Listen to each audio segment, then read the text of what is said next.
Olá pessoal, bem-vindos de novo. Seguindo então nossos vídeos de grafos de ligação, agora nós vamos ver os elementos 3 portas, tá? Que são basicamente dois, ok? São as junções 0 e as junções 1, ok? Vocês estão vendo aí no gráfico à direita a junção 0 em cima e a junção 1 embaixo, tá? Por razões óbvias elas têm esse nome, tá? Mas vamos analisar, antes de falar de junção 0 e 1, vamos analisar aqui os elementos 3 portas de uma maneira geral.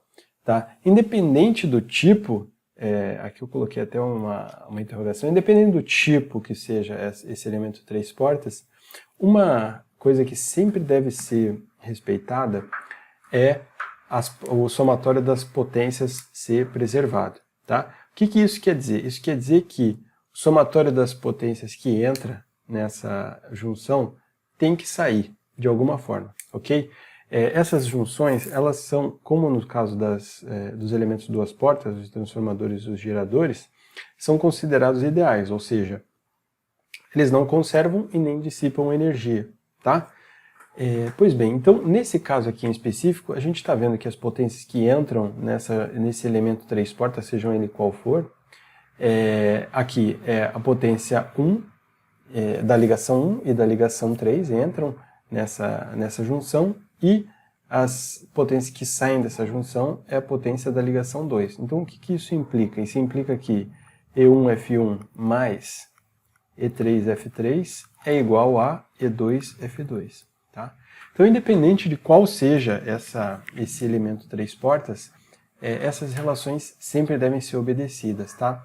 Então faço questão de falar sobre isso aqui, porque no caso aqui, como vocês veem na definição dos elementos com as junções 0 a 1, vocês vão ver aqui para as deduções das equações, sempre a potência entrando nas junções, tá?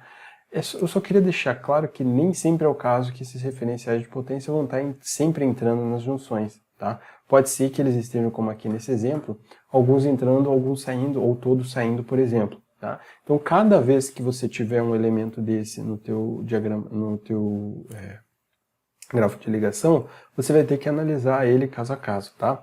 Beleza, então estamos prontos para falar sobre a junção 0. Tá? Então, o que você tem que lembrar sobre a junção 0, escrevam no braço agora, que ele equaliza esforços. Tá? Então, junção 0 equaliza esforço. O que isso quer dizer? Isso quer dizer que haverá uma ligação nessa junção 0 que vai definir os esforços de todas as outras. Tá? Então, a gente ainda vai ver o tema de causalidade, e isso vai ser importante para entender qual vai ser a ligação que vai definir o esforço, mas por hora, entendam que haverá uma ligação que vai definir o esforço de todas as outras. Por isso a junção 0 equaliza esforços. Tá? Muito bem. Então, se isso é verdade, se a gente escreve aqui para essa junção o somatório das potências entrando e saindo, aqui na verdade todas as potências estão entrando, então a gente vai ter E1F1 mais E2F2 mais E3F3 é igual a 0. Bom, se todos os esforços são iguais, então o somatório dos fluxos terá que ser igual a 0. Tá? Beleza, então o que você vai conseguir fazer com isso? Né? Quando você escreve um somatório de fluxos igual a 0, na verdade, o que você vai estabelecer são fluxos relativos. Né? Então, por exemplo, se você tem uma mola que tem um fluxo relativo nas suas extremidades, você vai conseguir modelar isso usando o grafo de ligação através da junção 0. Tá? Então, a junção 0 é muito importante em sistemas mecânicos para estabelecer fluxos relativos de cada um dos componentes. Tá? Beleza, então a junção 0 equaliza esforço. E a junção 1 equaliza fluxos. Né? Então, da mesma forma como na junção 0, haverá uma ligação na junção 1 que vai definir o fluxo de todas as outras ligações. Então aqui nesse caso, imagine que, e como eu falei, a gente ainda vai tratar sobre causalidade, ainda não, mas a causalidade vai definir a ligação em uma junção 1 que define o fluxo de todas as outras. Tá? Então por hora, só deixem isso na cabeça que no momento certo a gente vai falar sobre causalidade. Tá?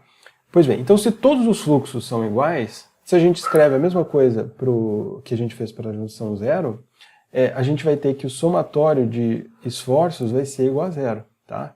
Então, no caso por exemplo, se a gente pendura nessa junção uma inércia, o o fluxo dessa junção é definido pela velocidade dessa inércia, o somatório desses esforços é igual a zero, implica em obedecer à segunda lei de Newton, certo? Se, por exemplo, a gente tem um movimento de translação, tá? Então, a junção zero, pessoal, a junção zero vai equalizar fluxos, tá? Então, uma forma de lembrar o conteúdo desse vídeo é a junção zero equaliza esforços, a junção 1 equaliza fluxo. O que vem antes do 0 e do 1? O E vem antes do F no alfabeto, não vem? Então, a junção 0 equaliza esforço, a junção 1 equaliza fluxo. Essa foi a maneira que eu encontrei para memorizar isso, tá? Pessoal, então agora vocês estão prontos para começar a fazer os grafos de ligação de vocês, tá?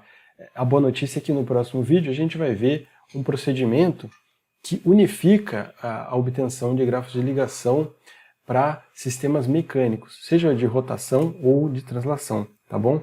Então, nos vemos no próximo vídeo acerca do tema de modelagem através de grafos de ligação para sistemas mecânicos de translação e rotação, tá bom? Até lá!